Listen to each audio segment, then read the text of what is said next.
উসমান গনি রে, আয় আমি নবী তোর দিকে তাকাইয়া রইছি। মসজিদে নববীর বারিন্দায় আমার নবী উসমান গনির দিকে তাকিয়ে আছে। আমি জানি না আজকে বাউনির জমিনে আমার নবী মদিনার থেকে এই মসজিদের বারিন্দার জন্য কার দিকে নবী তাকাইয়া রইছে। উসমান গনি আয়, আমি নবী তোমার দিকে তাকিয়ে আছি। নবীজির সামনে দাঁড়াইলে উসমান গনি ডাকতেছে, ইয়া রাসূলুল্লাহ, বলুন কিসের বিনিময় আপনার চোখের পানিগুলো মুছতে পারি? আমার নবী কান্দে, উসমান রে, পারবিনি ইহুদির বাড়ির খেজুর গাছটা আমারে কিনা দিতে? আমি নবীর চোখের পানি বন্ধ হয়ে যাবে। যায়া দেখ আমার আব্দুল্লাহ আনসারীর 2টা বাচ্চারে কি কষ্ট দিয়ে রাখছে।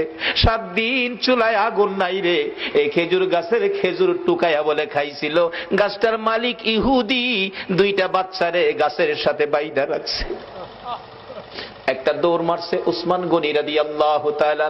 কারা গো এই মসজিদের পক্ষে আছো? এটাই হবে আমার আল্লাহর পক্ষ, এটাই হবে আমার নবীর পক্ষ।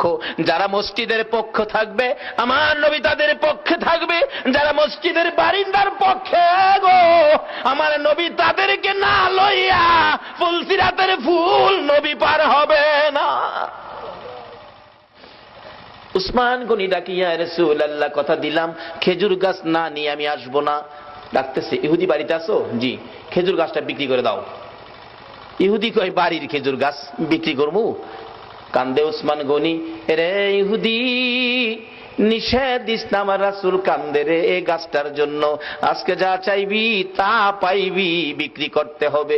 ইহুদি কয়, সুযোগ যখন পাইছি একটা গাছের বিনিময় মনের মতো লওয়া লমো। ও উসমান গনি, তোমার 100 খেজুর গাছের একটা বাগান, 100 খেজুর গাছ সহ বাগানটা যদি আমারে দিয়ে দাও, আমি একটা গাছ তোমারে দিব। উসমান গনি একটা চিৎকার মারছে, আরে